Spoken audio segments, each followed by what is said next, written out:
आज जो मी पदार्थ बनवणार आहे त्याचा एक छोटासा शॉर्ट्स मी पाठीमागे अपलोड केलेला होता. त्याला छान प्रतिसादही आलेला आहे सगळ्यांचा. मात्र काही प्रश्न होते त्या व्हिडिओला घेऊन, त्यासाठी मी आज इथे मोठा व्हिडिओ बनवते. 2 कप मुगाची डाळ स्वच्छ धुवून पाण्यामध्ये अर्ध्या तासासाठी भिजत ठेवायची. अर्ध्या तासानंतर मिक्सरमध्ये घालून त्याची चांगली बारीक पेस्ट तयार करायची. आता इथे एक प्रश्न होता की डाळ जेव्हा बारीक करतो त्यावेळेस त्यामध्ये पाणी घालावं लागेल का?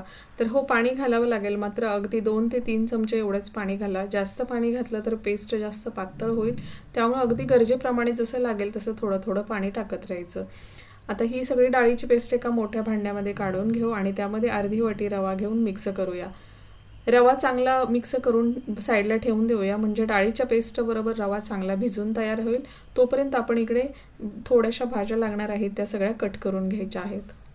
इथे अजून एक प्रश्न असा होता की काही भाज्या मी चिरून घेतलेल्या आहेत या पदार्थासाठी, तर तिथे आम्ही चेंजेस आमच्या आवडीप्रमाणे केल्या तर चालेल का? तर तुम्हाला ज्या कुठल्या भाज्या आवडत आहेत किंवा तुमची मुलं ज्या भाज्या खात नाहीत त्या सगळ्या यामध्ये टाकल्या तरीसुद्धा चालेल.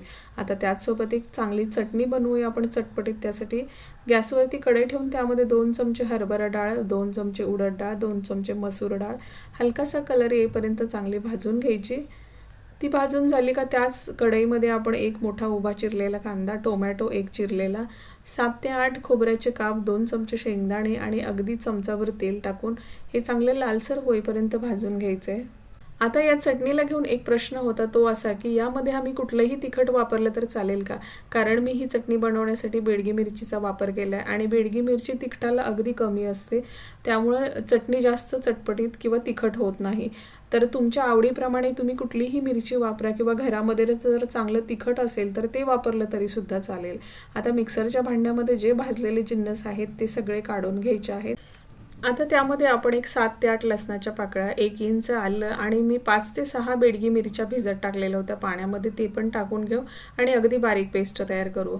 त्याच कढईमध्ये परत 2 ते 3 चमचे तेल घालायचे. तेल कढलं की 1 चमचा मोहरी, 1 चमचा जिरे, 7 ते 8 कढीपत्त्याची पानं घालायची आणि जे आपण चटणी बनवली ती कढईमध्ये टाकून देऊ. अगदी 2 ते 3 मिनिटासाठी इथं परतून घेऊया. अगदी चटणीला चटका लागावा फोडणीचा इतपत त्याला मिक्स करायचं आहे. त्या अगोदर चवीप्रमाणे मीठ घालूया, मिक्स करूया चांगलं व्यवस्थित आणि साईडला ठेवून देऊ. तर आता आपण जे डाळीची पेस्ट आणि रवा भिजायला ठेवलेलं होतं त्यातला रवा चांगला फुललेला आहे.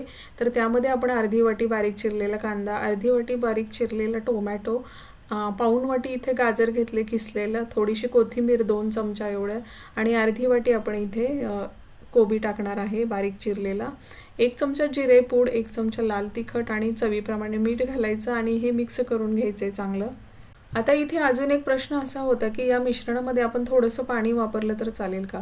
तर पाणी वापरायची बिलकुल गरज नाही आणि जर अगदी लागलंच पाणी तर थोडं अर्धा पेला एवढं तुम्ही वापरा, त्याच्यापेक्षा जास्त नाही वापरलं तरी चालेल. कारण डाळीमध्ये भरपूर सारं पाणी असतं आणि वरून आपण भाज्या टाकलेल्या आहेत, टोमॅटो टाकले, टोमॅटोमध्ये पण भरपूर पाणी असतं आणि जर जास्त पाणी झालं तर हा पदार्थ तव्याला चिकटू शकतो, त्यामुळं पाणी जास्त वापरायची गरज नाही. आता तवा चांगला गरम झाला का त्यामध्ये थोडंसं तेल पसरवून घेऊन आणि पळीने हा अगदी जाडसर असा आपण चिला लावून घ्यायचा आहे. आपण इथं मिक्स भाज्यांचे चिले बनवतोय. आता इथे महत्त्वाचा एक प्रश्न असा होता की ताई तुम्ही हा तवा कुठला वापरला किंवा याच तव्यात बनवावा लागेल की साधा तवा चालेल? तर तुम्ही कुठल्याही तव्यामध्ये बनवा, हा चिला बनवता येतो. हा बिडाचा तवा आहे, तुम्ही तुमच्या जवळच्या कुठल्याही स्टोअरमध्ये जावा, तुम्हाला आरामशीर मिळून जाईल. तर दोन्ही साईडने आपण बटर लावून चिला इथे भाजून घेतलेला आहे. तुम्ही बटरऐवजी तेलाचा किंवा तुपाचा वापर केला तरी ते सुद्धा अगदी चवदारच लागतील. तर कशी वाटली रेसिपी मला कमेंट बॉक्समध्ये सांगा. अजून काही अडचणी असेल तर तुम्ही सांगू शकता. परत आपण अशाच एका वेगळ्या आणि छानशा रेसिपीमध्ये भेटणार आहोत. तोपर्यंत नमस्कार.